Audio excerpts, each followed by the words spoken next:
Most people will never be rich. Why? Because they follow outdated financial advice. But you don't have to be one of them. You see, the traditional education system has failed us miserably when it comes to financial literacy. Schools teach us how to be good employees, but they never equip us with the knowledge to build real wealth. And that's where the book Rich Dad, Poor Dad by Robert Kiyosaki comes in.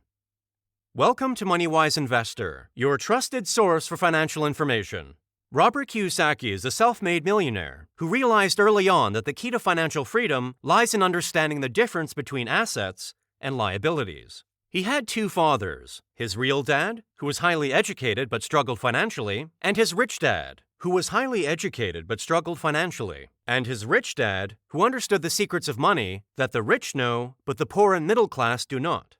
So, what are the things that once you start doing today, you'll never be poor again? Well, buckle up. Because in this video, we're going to dive deep into the game-changing concepts that Robert Kiyosaki shares in his book, and you'll learn how to start building wealth from scratch. And let me tell you, once you grasp these concepts, it'll be like a veil has been lifted from your eyes. You'll start seeing opportunities everywhere, and you'll never settle for "I can't afford it" again. Let's start by addressing the elephant in the room. Our traditional education system has failed us miserably when it comes to teaching financial literacy. Sure, they teach us how to read, write, and do math, but when it comes to understanding how money really works, they leave us in the dark. Robert Kiyosaki's Rich Dad, Poor Dad draws a stark contrast between the financial education he received from his real father, who was highly educated but struggled financially, and the lessons he learned from his rich dad, who understood the secrets of money that the wealthy know, but the poor and middle class do not.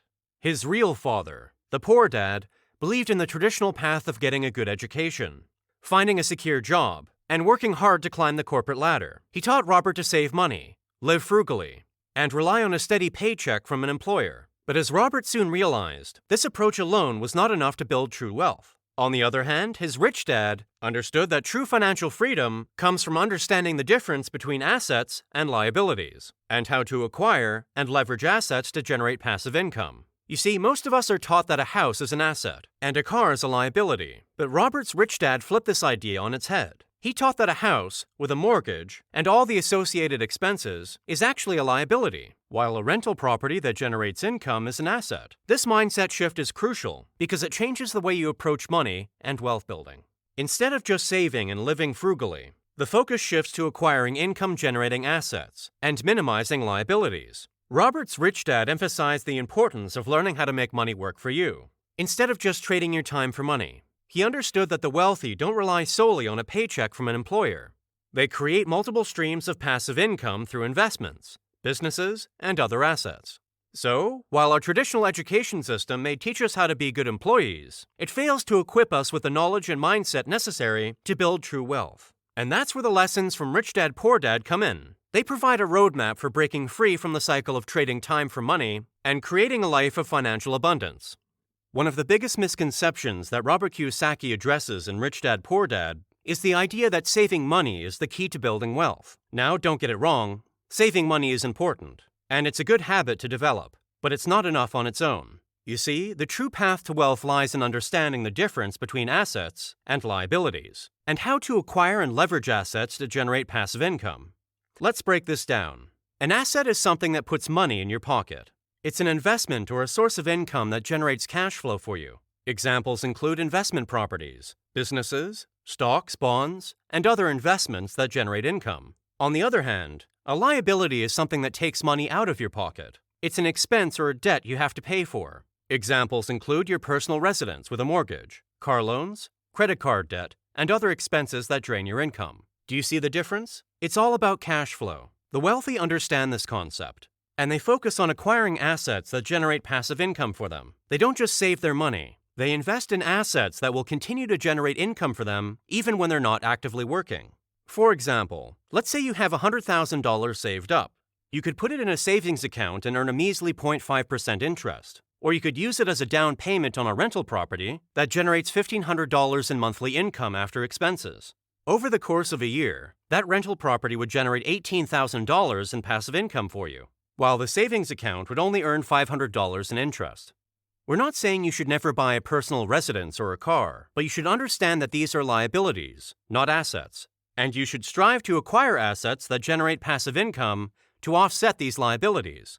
The key is to shift your mindset from just saving money to actively acquiring and leveraging assets. It's not about how much money you make. It's about how much money you keep and how much it works for you. But acquiring assets is only part of the equation. The rich also understand how to keep more of what they earn by legally minimizing their taxes. Let's face it, taxes can be a significant drain on your income, especially if you're not taking advantage of the strategies that the wealthy use to minimize their tax burden. The more you make, the more the government wants to take from you in taxes. It's a system designed to keep the masses stuck in the rat race of working for someone else. The rich don't just focus on earning more money, they also focus on keeping more of what they earn by minimizing their tax liability. And one of the key strategies they use is leveraging debt to create wealth. Now you might be thinking, debt is bad, right? Well, not necessarily. The rich understand that there are different types of debt, and they use good debt to their advantage. Good debt is debt that is used to acquire assets that generate income. For example, taking out a mortgage to purchase a rental property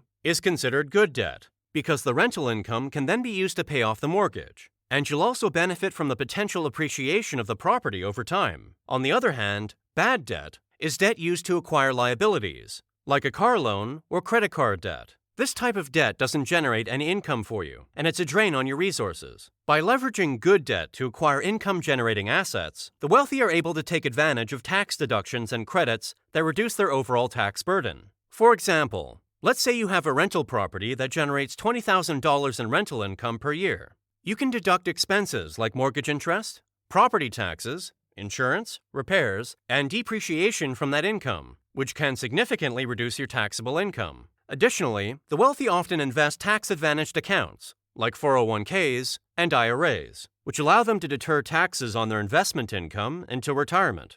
They also take advantage of other investment strategies, like tax loss harvesting, which involves selling investments at a loss to offset capital gains taxes. The key is to understand that taxes are a significant expense, and you need to be proactive in minimizing your tax liability. The rich don't just pay whatever taxes they're asked to pay. They actively look for legal ways to reduce their tax burden and keep more of their hard-earned money. At the end of the day, getting rich boils down to one critical factor: your mindset.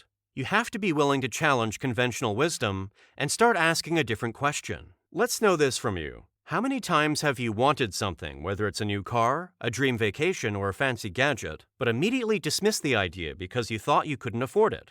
We've all been there, right? But here's the thing. When you say I can't afford it, you're essentially closing the door on that opportunity before even exploring ways to make it happen. You're limiting yourself and your potential for abundance. The wealthy, on the other hand, approach things differently. Instead of saying, I can't afford it, they ask themselves, how can I afford it? This simple shift in mindset opens up a world of possibilities and creative solutions. For example, let's say you want to buy a rental property, but you don't have enough cash for a down payment. Instead of saying I can't afford it, you start exploring options, like partnering with investors, taking out a loan, or finding a property that needs some work, but is within your budget. So, how can you start adopting this mindset in your everyday life? Here are a few tips. Number 1. Catch yourself when you say I can't afford it. Stop and reframe the statement as a question. How can I afford it? Number 2. Surround yourself with people who have an abundance mindset. Their positivity and creativity will rub off on you. Number 3. Take action. Don't just think about it, start taking steps, no matter how small, towards your goals. Remember, the path to financial freedom and abundance starts with your mindset. So what are you waiting for? Take the lessons from Rich Dad Poor Dad and start implementing them in your life today. Start investing in assets, educate yourself on tax strategies, and cultivate an abundance mindset that opens you up to limitless possibilities. You have the power to change your financial future, but it starts with you taking the first step. So, take that step today and never look back. If you found value in this video and the lessons it shared, do us a favor. Like the video, share it with your friends and family, and subscribe to the channel for more life-changing content. And don't forget to turn on the notification bell so you never miss an update. Thanks for watching, and until next time, stay money-wise.